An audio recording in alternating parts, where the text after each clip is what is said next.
Hi guys, this video is for Excel Chem, mostly C block, just because we got a little bit behind, but B block, you're welcome to watch this as well.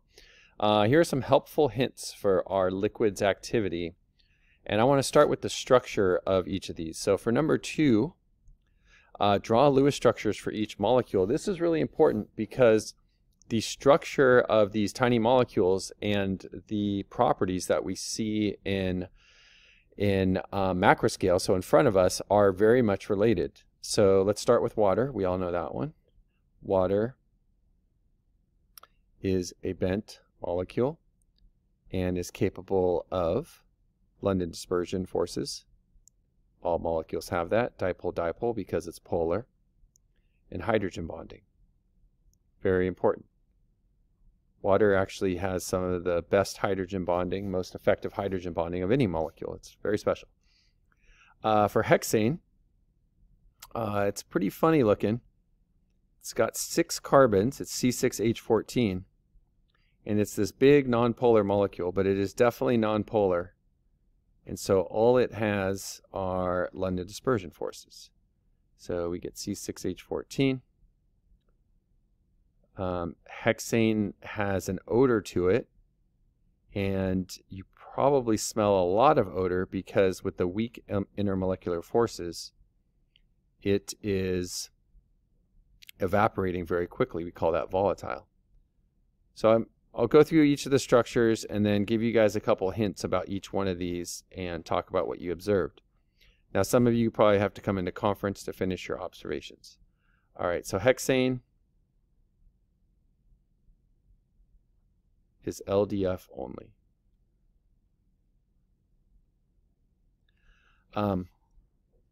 For isopropyl alcohol, I'll write it over here, at least the name. This is also known as rubbing alcohol. And it has 3 carbons.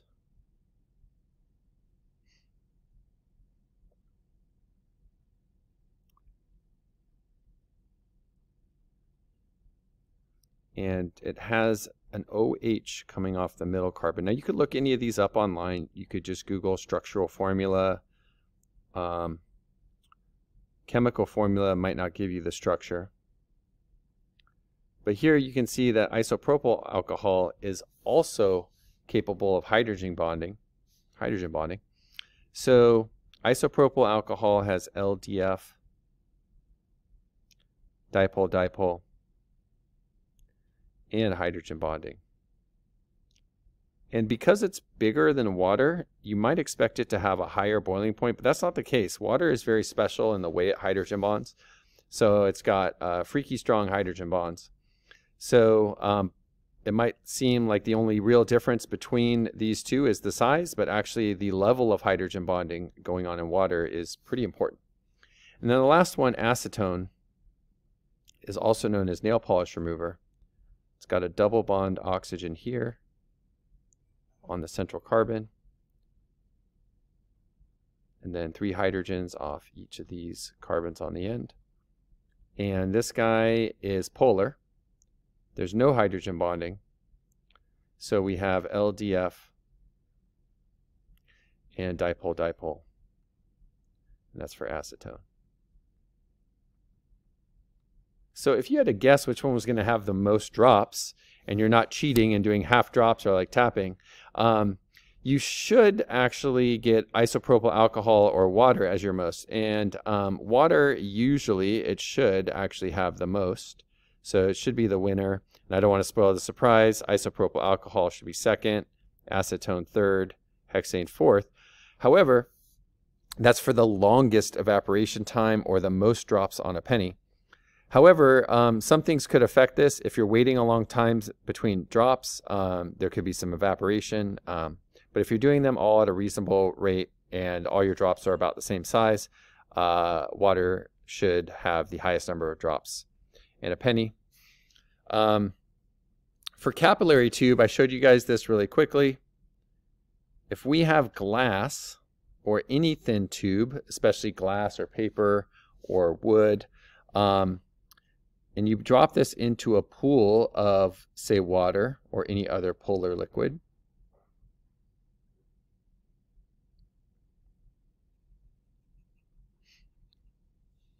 I'll switch colors of the water here. So if we get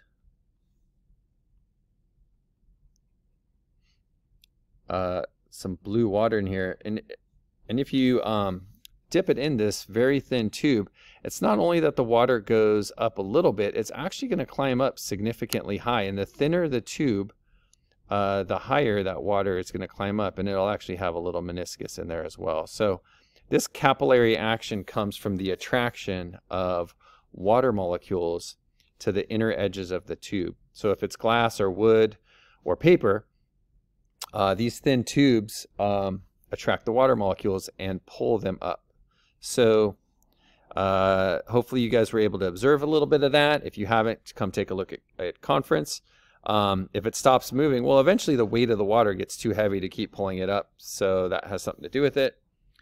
Cohesion and adhesion, very important words to know. And a capillary, you might want to look that one up, but it has to do with these thin tubes of certain materials.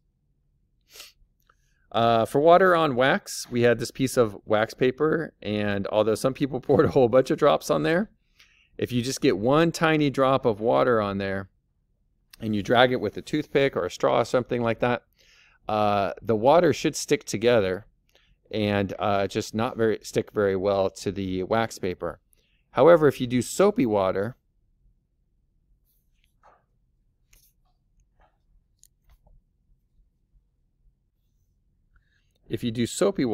your pool of water looks a little bit more, even with one drop, you should get a little bit more of this spread out drop. That looks a little bit like Great Britain or something. So instead of like beating up off the surface, you get this much flatter. So what that tells us is the soapy water is interacting with the wax a lot more. And that tells us there's something about soap that's interesting. It not only sticks to the water, but it actually interacts well with waxes and oils, which is one reason why soap is so good at cleaning stuff. It sticks to a lot of different things. So soapy water allows more interaction with that waxy surface than regular water does. For volatility, you might not have recorded the time for water, but water should be very, very slow. Like greater than 20 minutes if you have a reasonable size drop. And then these other ones, you might want to think about the relationship between their intermolecular forces and how fast they evaporate. So hexane is LDF only, acetone is LDF and dipole-dipole, isopropanol is also hydrogen bonding, but it's not as strong of hydrogen bonds or intermolecular forces of water. So get those times down. Water in graduated cylinders. This was a little tough to see, but if I have a plastic graduated cylinder,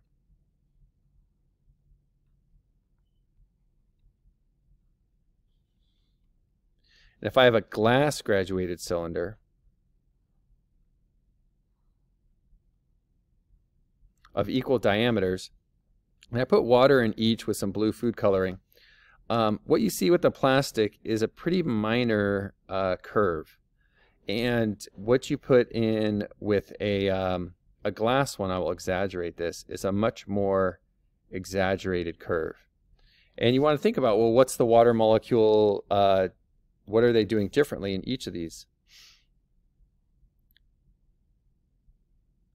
Well, water is going to stick to water, but we want to see, well, is the water interacting more with the glass one or the plastic? And what this shows us, if the water molecules are climbing up the sides a little bit, that means the water is attracted to these molecules on the inner surface of the graduated cylinder, the glass. And that happens more with glass because glass is a little polar, where plastic is not very polar. And so water is going to be attracted to other polar things like paper, glass. Plastic, water is not attracted to very much, so you're not going to see much of a meniscus with the plastic. And then water in a jar. This one is my favorite because you can pour water in, steady stream, but this netting provides just enough of a surface barrier to where if you're really careful with the water, the surface tension and some other factors, namely pressure, are going to keep the water in. So if we fill this guy with water, hold it upside down, and we have a really nice surface right there, really calm, undisturbed, and spread out evenly, that netting is going to provide just enough of a force to keep the water up in the jar. If we had no netting there at all, there's not enough pressure difference to hold it in, and you'll get a big spill of water. If you tilt it so there's too much pressure on any one spot, you're going to get water flowing out of one side. So the more that we can connect the structures of our molecules with how they behave and how they behave differently from each other, it really, really goes back to these structures and understanding like, oh, this one has hydrogen bonding, this one does not. It has an effect on things. So I hope this helps. Please email me questions about this, and look for more videos coming up soon.